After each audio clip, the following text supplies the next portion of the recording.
Hey everybody, it's Ann, and it is day 51 of 365 days of keto with Ann. And tonight is a cold and snowy night in the Chicago area. They actually told us we were going to get like an Armageddon, and that it was going to be measured in feet. And that changed. So I think we have like an inch of snow outside. But it's really windy. I mean, super windy, and the snow was like sideways wind, and I had to run into the grocery, and so I came home and I put on my warm jammies. So that's what you get to see me in. So on behalf of winter still hanging in there like a lion, we're gonna make chili. So I'm doing two kinds of chili. I'm gonna do chili with beans because that's what my kids like. And my youngest son, he loves, chili with black beans. So I got one pot here for him.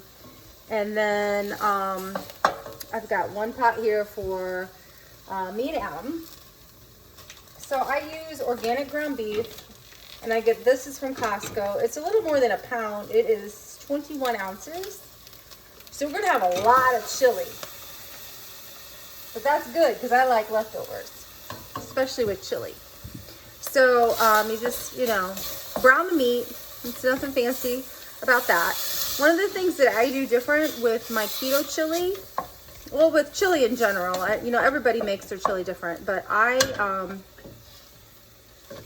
like to put all my spices on the meat while it's cooking, not afterwards, because I feel like it really cooks the spices into the meat. So I'm going to go ahead and do that. So this is 21 ounces of ground beef in here. And when you get organic beef, it tends to be less fatty. Like it doesn't render off as much fat. I honestly don't know why. I'm sure there's somebody on my page that knows why. And I had this frozen, so it's not totally defrosted. But it's getting there in this nice hot pan. And while it does that, and one of the reasons that it's frozen is because I buy a lot of meat at once, and because I don't want to go to the grocery, even though I seem to go to the grocery a lot. If I see a good deal on meat or produce or something, I will divide it up and I will freeze some of it. And there's nothing wrong with frozen ground beef, particularly when you're going to turn it into chili. So it's not like it needs to be the freshest patty, and I'm not working for some fancy restaurant. So anyway, so I pulled this out of the freezer and just defrosted it for the most part, but I want to go ahead and show you what I'm doing with the spices. So the kid pot of chili seems to be cooking up a lot faster, so I must have defrosted that one more. Okay. So what I have, my go-to spices, and then I always use the Bolner's is one of my favorite brands, and I have this giant container of it. And then I use their ground cumin, not as giant, and their ground, their garlic powder. So I have just bunches of different, I could really just keep going with the spices. Oh, I do want I like onion powder, I forgot that one. So onion powder. So I'm going to go ahead and get that started. So this one is ground chipotle, and ground chipotle is way spicier than regular chili powder. So, be aware of that if you buy chipotle. I love it. So, I do, I'm going to add 2 teaspoons to mine, and then for my Jacob's, I'm just going to do 1. And then I have ancho chili powder, which is a dark red chili powder, but it's not nearly as spicy. I'm going to do the same amount. So this one isn't that same brand. I found this on Amazon. I like to get some fun chili powders, just, the different chilies you can buy that make different flavors, smoky versus not smoky, and darker. Some chili powders are really light red and some are really dark red. And so, okay, so that's the chili powder. And then we'll put in onion powder.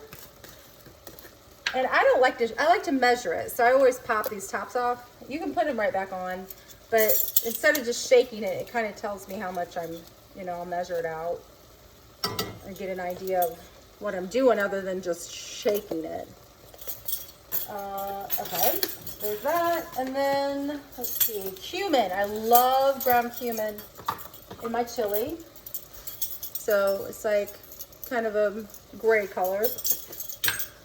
I already took the top off of that one and I didn't put it back. It's because I never use a shaker on these. So cumin is one of my favorite ingredients in chili. So when you have these 2 pots of chili, it's really easy because you just do, you know, a little bit in each one.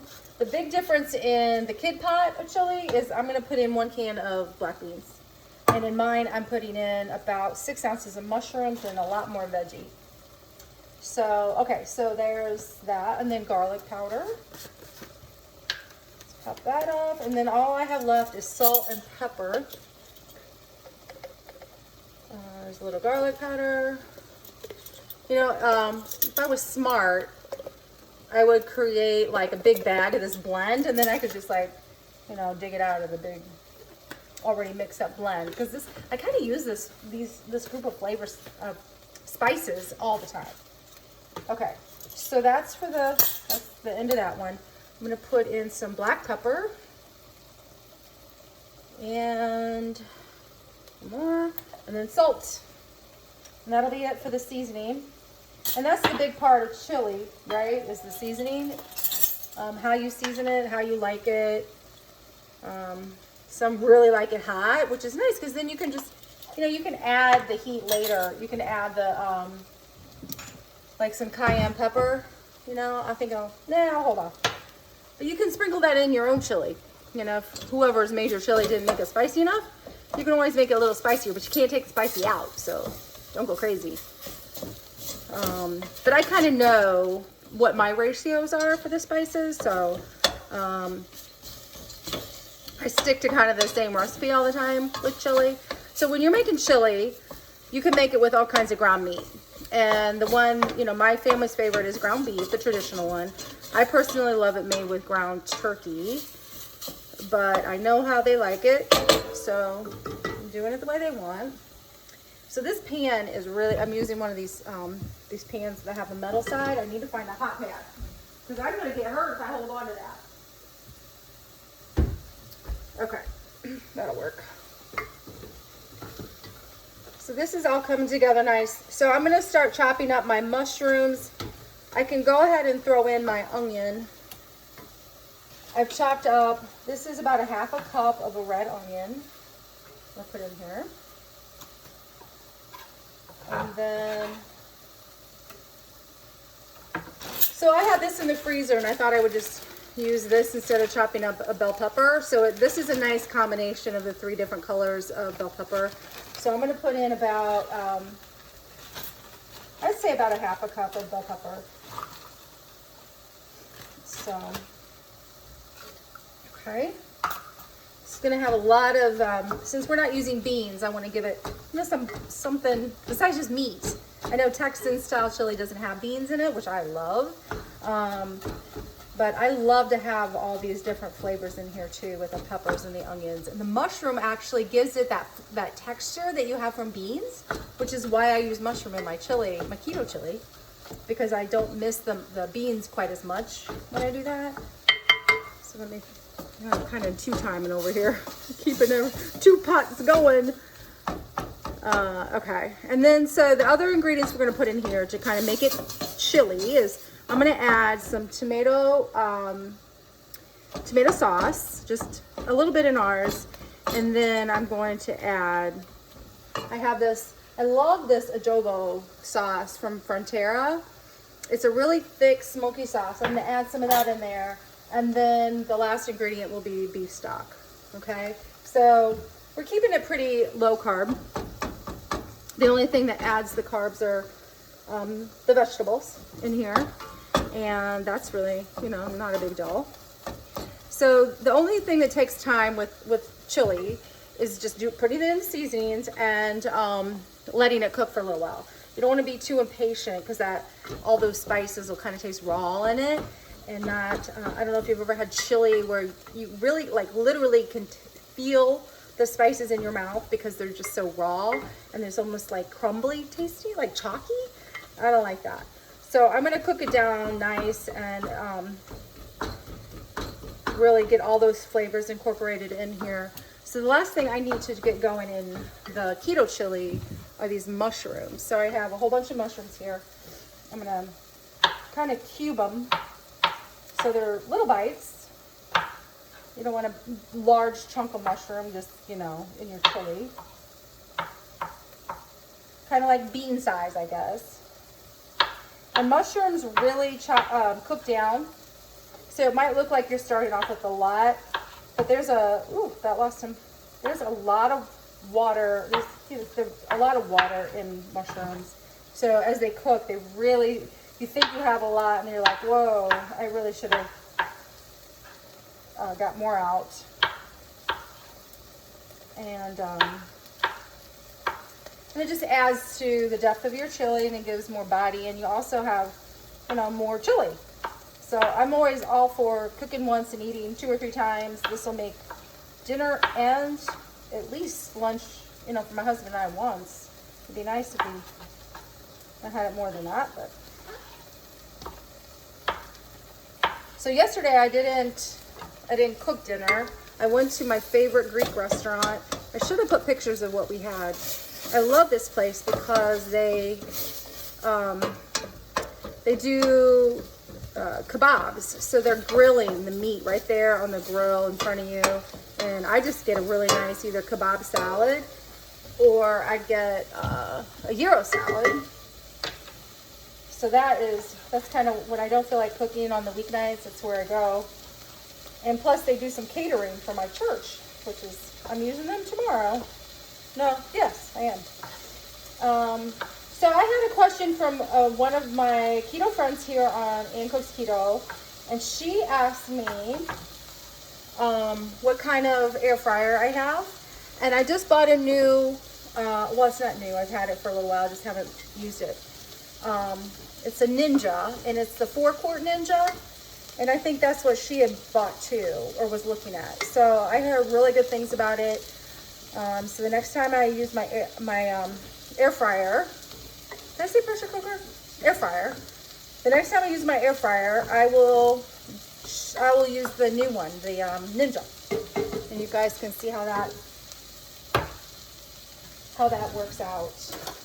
Also, I was at, somebody, she made, same person, made my pizza crust, and it came out soggier than she expected. And so my suggestion is, and I've made it a few times, so when it comes out soggy, it means you really didn't drain your chicken. And so people really don't realize how much you have to drain it. You really have to drain it. Like I wrap it up in like 6 or 8 paper towels and I wring it out and then I do it again.